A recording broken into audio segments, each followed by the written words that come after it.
வெல்ல முடியாயிருச்சுடி. முடி வெளியாச்சு. ஆனா கலர் தோல் நல்ல சொகப்பா இருக்க. அப்படியா? ஆமா. அத்தனையும் வெள்ளி முடி மாதிரி இருக்குது. கிட்ட போய் பார்த்தாலே அவர் பார்த்துக்கிட்டே இருக்கலாம் போல இருக்கா. மார்கனியா இருப்பா. மார்கனியா டேடி.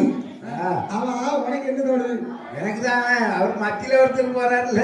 ஆமா அவரை தான் எனக்கு கண்ணை நோக்கணுமா இருக்கு. கண்ணை உனக்கு நோக்கணும் கண்ணு அவரை தான் நோக்குதான். ஆமா. ஆஹா என்னடி எனக்கு அவர் தாண்டி பிடிச்சது. யாரு? சாமல ரூபண்டி.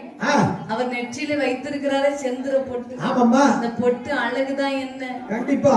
அவர் கையில வச்சிருக்கிறாரே வில்லு. வில்லின் அழகுதான் என்னடி. அப்பா அக்கா எடி எங்க வீட்டுக்கு தாண்டி வந்துட்டு இருக்காரு. உங்க வீட்டுக்கு வராரா? உங்க வீட்டுக்கு வந்தா நீ என்ன செய்வா, என்ன கொடுப்பா? எங்க வீட்டுக்கு வந்தானா காபி முறுக்குக்குள்ள காப்பியை முறிச்சு போட்டு கொடுப்பேன்டி. முறுக்குல காப்பி முறிச்சு போட வரியா? இல்ல வாய் வளருது இல்லடி. காப்பிக்குள்ள முறுக்கு முறிச்சு போட.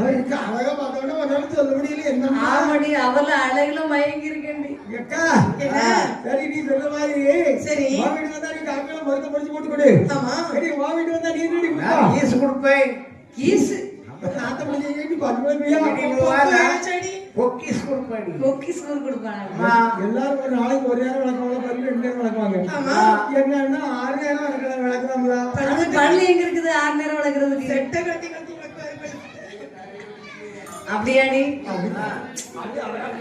சொல்லாதடி. வாட்டவண்டி. ஏக்கா அவர் எங்க வீட்டுக்கு வந்தாருன்னா